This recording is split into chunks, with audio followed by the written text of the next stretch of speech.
ते तातडीनं चौकशी करून अहवाल समोर आणणं हे गरजेचं आहे. विमान अपघात प्रकरणात संजय शिरसाट यांनी ही मागणी केली आहे. लोकांच्या भावनेचा उद्रेक होण्यापूर्वी या सगळ्या गोष्टी लोकांसमोर आल्या पाहिजेत असं संजय शिरसाट यांनी म्हटलंय.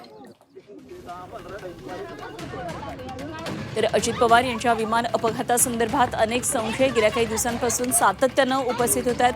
पक्षामधून सुद्धा अशाच प्रकारचे संशय व्यक्त केले गेलेत आणि विरोधक सुद्धा हा संशय व्यक्त करतात आणि सरकारची भूमिका ही संदिग्ध असल्याची प्रतिक्रिया भास्कर जाधव यांनी केली. तर तातडीनं याची चौकशी करून अहवाल समोर आणणं हे गरजेचं आहे.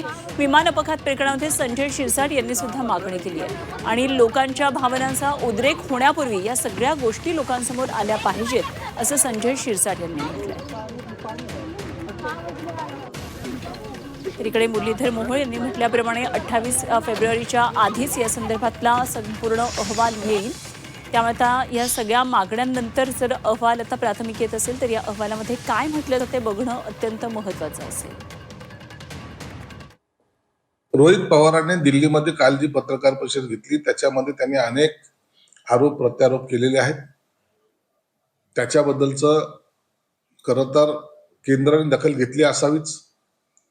रोहित पवार जे काही आरोप करतायत त्याचं गांभीर्य सरकार हे घेतंय. फक्त ही पत्रकार परिषद नाही तर त्याचं गांभीर्याने दखलही घेतली जाते. म्हणून आता याच्यावर सविस्तर ही चौकशी होऊन त्यात जे काही त्रुटी आढळल्यात किंवा ते त्यांचं जे काही म्हणणं आहे ते सरकारने गांभीर्याने घेऊन त्याच्यावर तो निर्णय सुद्धा दिला पाहिजे.